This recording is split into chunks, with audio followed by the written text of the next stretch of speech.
お前らかかってこい。何？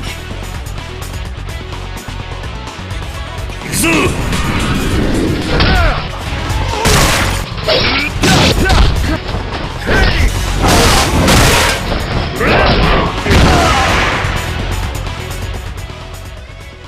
さあ、これで文句はないな。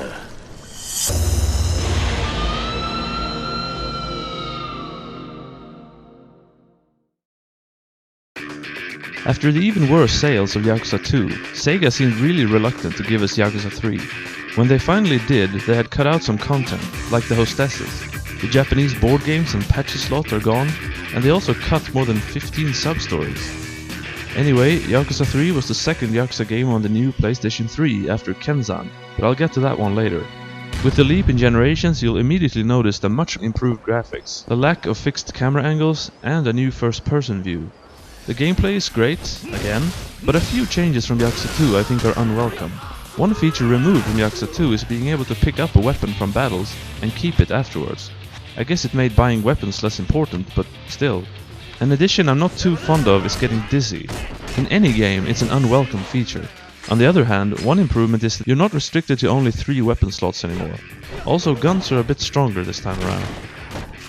With the minigames, I think Yakuza 3 went with quality over quantity this time. Golf has been upgraded to real golf instead of just a driving range. Pool and darts are fun, and there's an, as far as I know, fictional arcade game at Club Sega called Boxelios, which is decent. There's also fishing, but the best one for me is karaoke. It's a regular rhythm music game, but I like the songs, and you can bring Haruka there too.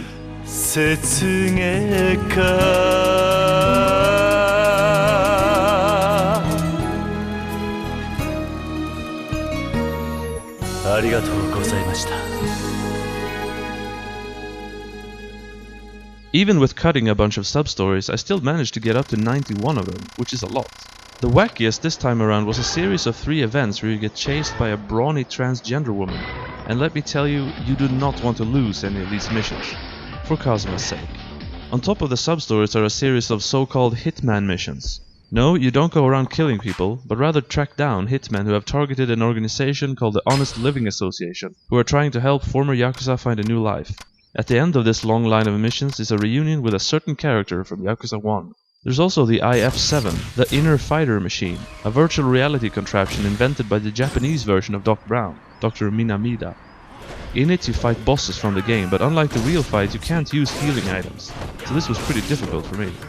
The story begins right after the end of Yakuza 2, with Kazuma saying goodbye to Sayama after leaving the Tojo in Daigo's hands, then leaving for Okinawa to run an orphanage. Early on, as is Yakuza tradition, there's a Tojo board meeting, and here we're introduced to the new characters.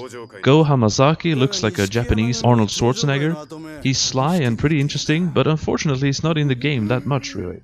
Tsuyoshi Kanda is a loudmouth, tough guy, kind of like Shimano but even less intelligent. He's funny actually, he's always angry and shouting, and his Yakuza tattoo is a geisha. Then there's Yoshitaka Mine,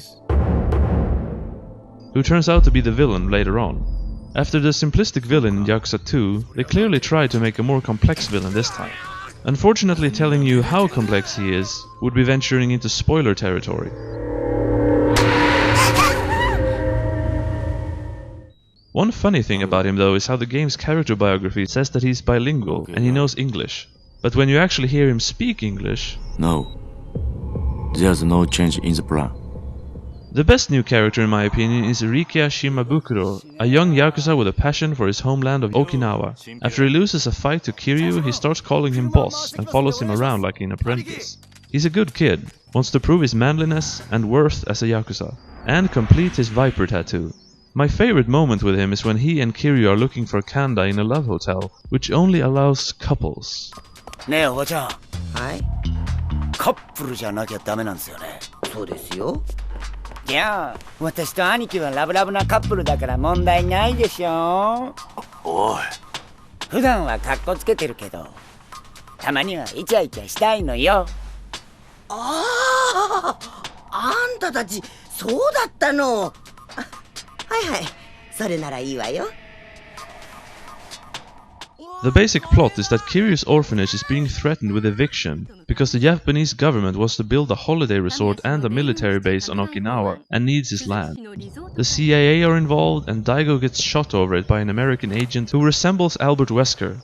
Honestly, the plot is kind of hard to explain in this one. It starts kind of slow, and for a lot of the game the story feels like a mystery, but not like the previous game's mysteries. It's hard to explain, but it's like, what is the extent of the government involvement in the resort thing? Who is the mysterious agent in black? The answers to these questions are kind of underwhelming. Well, at least Mine is interesting. And there's another villain, Tetsuo Tamashiro of Okinawa. This man dressed in red is such a bastard.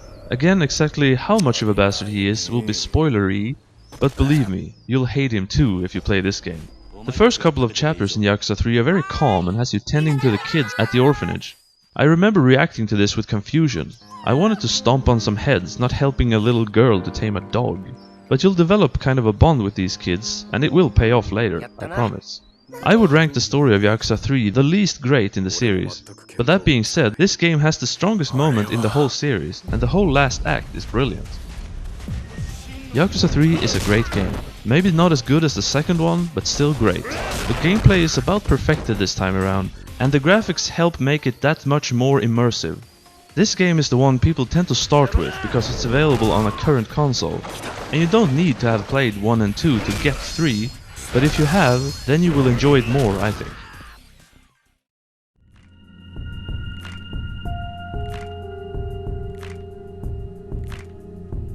Omae da!